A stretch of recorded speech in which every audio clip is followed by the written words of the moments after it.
Hello guys, कैसे हो आप सब। आज हम पढ़ने वाले हैं मैक्रो का एक टॉपिक जो है supply of money. Money supply क्या होता है? मनी सप्लाई होता है कि एक कंट्री में at a given point of time कि कितने लोगों के पास पैसा है। सप्लाई ऑफ मनी की बात करते हैं तो इसमें क्या क्या इंक्लूड होता है? Stock of money with the government कि गवर्नमेंट के पास कितना स्टॉक है, and the stock of money with all banks in the country कि एक कंट्री में जितने बैंक चाहे वो वर्ल्ड बैंक हो, IMF जो है ये कंट्री के अंदर ही होते हैं, एंड RBI हो गया जैसे कि इनके पास कितने स्टॉक ऑफ मनी है। In fact government of the country and the entire banking system are the suppliers of money. ये सब कौन होते हैं? हमारे सप्लायर्स होते हैं क्योंकि ये मनी की सप्लाई करते हैं। अब इसके बाद टॉपिक है मेजरमेंट ऑफ मनी सप्लाई। अगर मेजरमेंट की बात करें तो हमारे प्रॉपरली 4 मेजरमेंट होते हैं जैसे M1, M2, M3 and M4। Side में डिफरेंस देखकर term deposit and term deposit क्या होता है? Term deposit are always be for a specific period of time. Term deposit मतलब हम FD ले सकते हैं, क्यों? अब जो भी FD होती है हमारी एक स्पेसिफिक टाइम के लिए होती है कि उसको हम उसके बाद ही तुड़वा सकते हैं। तो टर्म डिपॉजिट भी ऐसे ही होते हैं कि इसमें जो टाइम जो है हमारा कंस्टेंट होता है कि इसमें टाइम फिक्स होते हैं, उससे पहले हम अपनी मनी को विड्रॉ नहीं कर सकते। Depositors can not withdraw for money in the, ये मैंने बता चुकी हूँ आपको। Term deposit are not chequable deposits. ये चेकेबल डिपॉजिट इसलिए नहीं होते क्योंकि हम इसको कभी भी विड्रॉ नहीं कर सकते हैं। इनमें एक टाइम लिमिट होती है, उसके बाद ही हम इनको विड्रॉ कर सकते हैं, तो इसलिए बोला गया है कि ये जो है चेकेबल डिपॉजिट्स नहीं हो सकते। अब आते हैं हम मेजरमेंट में। M1 मेजरमेंट में क्या क्या इंक्लूड होता है? M1 is equal to C मतलब currency plus DD demand draft या डिमांड डिपॉजिट्स एंड OD मतलब अदर डिपॉजिट्स। अगर करेंसी की बात करें तो करेंसी क्या है?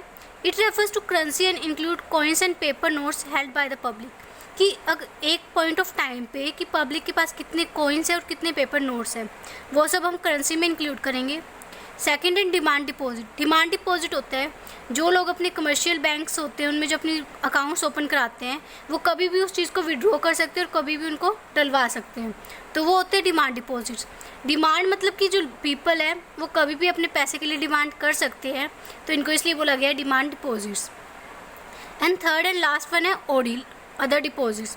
इसमें क्या क्या इंक्लूड होता है? फर्स्ट है demand deposits with RBI of public financial institution like IDBI, मतलब कि जो हमारे पास पैसे होते हैं वो RBI के पास हो या जो हमारे IMF वर्ल्ड बैंक इनके पास जो पैसा होता है वो अदर डिपॉजिट्स में आता है। नॉर्मल RBI के पास हम पब्लिक जो है नॉर्मल पब्लिक है वो अकाउंट नहीं खुलवा सकती, जो गवर्नमेंट होती है या कोई वर्ल्ड बैंक होगा उनके साथ ही उनकी लेन देन होती है। अदर डिपॉजिट में क्या इंक्लूड नहीं होता? Deposits of the government of the country with RBI, जो RBI की जो डिपॉजिट्स है वो इंक्लूड नहीं होगी। Deposits of the country banking system वो भी इंक्लूड नहीं होगी। अब सेकंड में आते हैं हम M2 मेजरमेंट। M2 मेजरमेंट का क्या होता है कि M1 से थोड़ा कम लिक्विडिटी होता है। M1 जो है वो ज़्यादा लिक्विडिटी होता है। M2 में सिर्फ post office saving bank account भी इंक्लूड हो जाते हैं। पोस्ट ऑफिस में ध्यान रखना करंट अकाउंट नहीं होता, क्योंकि पोस्ट ऑफिस इसलिए बनाया जाता है ताकि जो लोगों की जो सेविंग हैबिट है वो जनरेट हो सके। M2 is equal to M1। M1 के सारे कॉम्पोनेंट आएंगे। M1 में क्या क्या थे? Currency plus demand deposit plus other deposit, and साथ में क्या ऐड हो जाता है? Deposit with post office saving bank account. Next हमारा मेजरमेंट है M3 मेजरमेंट। इसमें क्या होता है? M3 जो है वो M2 से ज़्यादा कंसेप्ट बड़ा है। इसमें हम क्या इंक्लूड करते हैं? M1 plus net time deposit with bank. M1 ने हमें देखा करेंसी प्लस डिमांड डिपॉजिट और अदर डिपॉजिट, प्लस इसमें नेट टाइम डिपॉजिट आ जाते हैं, क्योंकि अब इसमें हम टाइम जो है वो फैक्टर इंक्लूड हो जाता है। फिक्स टाइम मतलब फिक्स इंटरवल की जो है बात कर रहे हैं हम यहाँ पर, तो इसलिए ये जो है थोड़ा बड़ा कंसेप्ट है। And last one is M4 measurement.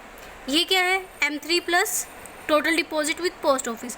अब पोस्ट ऑफिस में सिर्फ एक सेविंग अकाउंट नहीं होता, हमारी FDs वगैरह भी होती हैं, तो वो भी इसमें इंक्लूड हो जाती है। और FD वगैरह हमारा जो है टाइम फैक्टर को लेके चलता है, तो इसलिए M3 से बड़ा कंसेप्ट है। Thank you.